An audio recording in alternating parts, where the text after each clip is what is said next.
BRS ने Kaleshwaram project पर तेलंगाना में कांग्रेस हुकूमत के इल्जामात पर यह कहते हुए तनकीद की है कि मेडीगड्डा प्रोजेक्ट एक कालेश्वरम प्रोजेक्ट का सिर्फ एक हिस्सा है। बीआरएस के सीनियर लीडर और साबिक वजीर आपाशी हरीश राव ने कहा कि कई अफराद लिफ्ट इरिगेशन प्रोजेक्ट की जामे तफसीलात से वाकिफ नहीं है।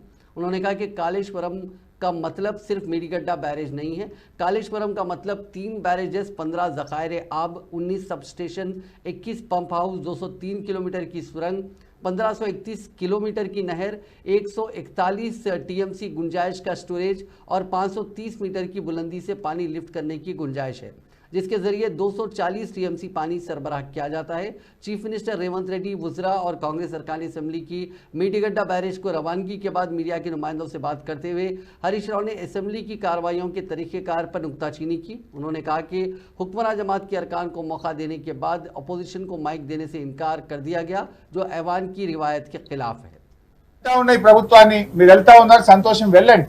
వెళ్ళేటప్పుడు మార్గ మధ్యంలో రంగనాయక సాగర్ రిజర్వాయరు, మల్లన్న సాగర్ రిజర్వాయరు, గలగలా బారుతున్న కూడవెల్లి వాగు, ఫిబ్రవరి నెలలో కాళేశ్వరం నీళ్లతో ఈ రోజు కూడా కూడవెల్లి వాగు గలగల వారుతుంది.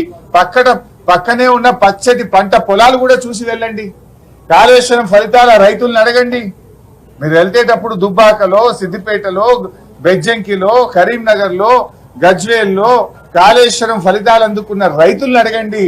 ఎలా మాకు మేలు జరిగిందో ఆ రైతులు కూడా చెప్తారు. ఇలా మొత్తంగా నిన్నగాక మొన్న కర్ణాటక నుంచి కాంగ్రెస్ పార్టీ ఎమ్మెల్యేలు వచ్చినారు మన రాష్ట్రానికి ఒక వారం కింద. కర్ణాటక నుంచి కాంగ్రెస్ ఎమ్మెల్యేలు వస్తే ఎక్కడికి పంపినారు?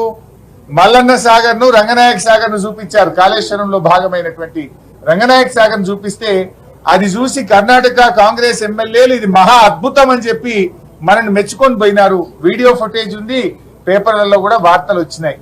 మరి అవి కూడా చూపించాలి కదా.